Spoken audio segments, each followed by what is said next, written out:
자, 여러분 안녕하십니까? 김수석입니다. 자, 이번 시간에는 이제 마지막 19강 핵심 요약 강의를 해보도록 하겠습니다.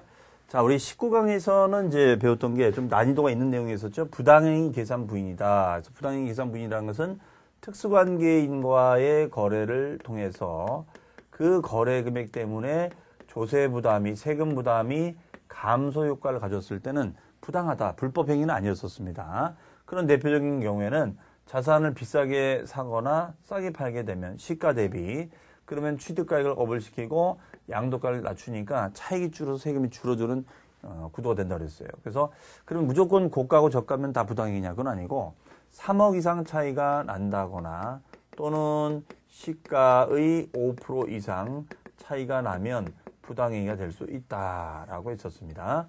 그다음에 징여 양도가 됐을 때는 어떻게 되느냐? 징여 양도가 됐을 때는 갑과 을과 병이 있다라고 한다면 이때 을은 배우자나 직계, 존속, 비속 다 제외하고 형제 자매가 됐을 때 징여한 다음에 양도가 되게 되면 이것이 5년 이내가 되면 어떻게 한다는 거예요?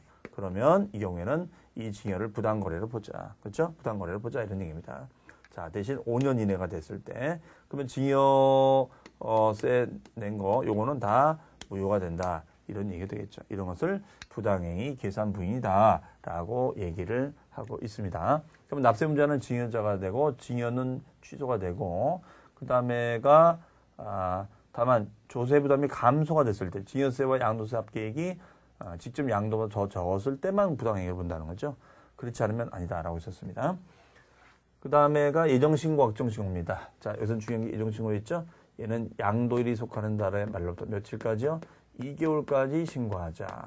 그러면 두 번째 신고는 주소지 세무서, 없으면 이제 거소지가 되는 것이 되겠죠. 납세진 주소지로 하고. 세 번째, 납부세액은 이제 양도소득세가 있지만 다만 이제 감면받았을 때는 농어촌 특별세가 20%가 부과되고, 우리 교재에 있는 지방소득세는 부가세에서 독립세로 전환이 되었다. 이렇게 했었죠. 네, 더 이상 부가세로 움직이지 않는다는 거. 그 다음에 네 번째는 납부세액이 너무 많으면 우리가 분할 납부나 물납이 가능하다라고 했었습니다. 그래서 얼마 초과했죠? 1,000만 원 초과. 분할 납부 기간은 2개월, 물납은 1,000만 원 초과 공공용지 보상 채권했었죠.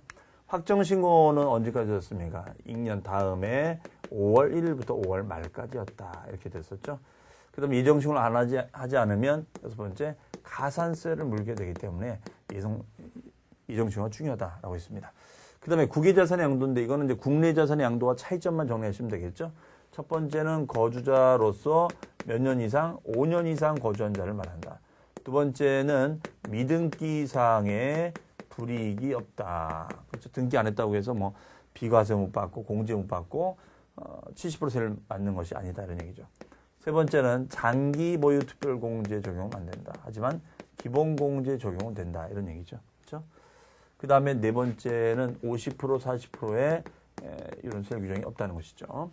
그 다음에 부동산 임대소득입니다. 이거는 첫 번째 지상권이나 지역권의 대여는 용익물권의 대여긴 하지만 이런 대여 수입은 임대업 소득이 아니라 기타 소득이다. 우발적인 거다 이거죠.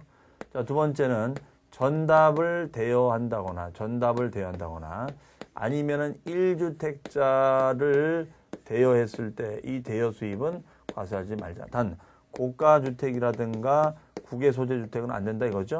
그러면 몇 주택? 2주택부터 과세가 돼야겠죠. 그렇죠?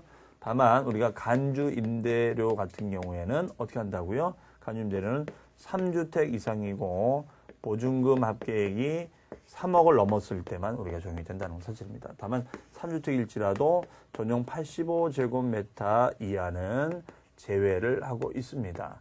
그러니까 이런 소형주택은 임대 여러 채가 있어서 상관이 없다는 거였었죠.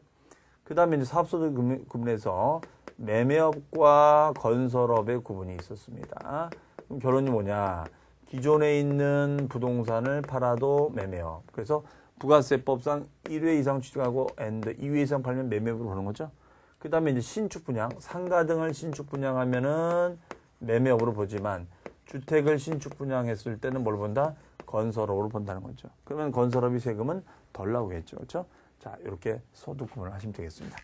자, 이상으로 해서 마지막 19강 핵심 요약 정리해봤습니다. 자, 여러분들 복습 잘 해주시고요. 그러면은 기본 강의 핵심 요약 다 마치도록 하겠습니다. 자, 그동안 수고 많으셨습니다. 감사합니다.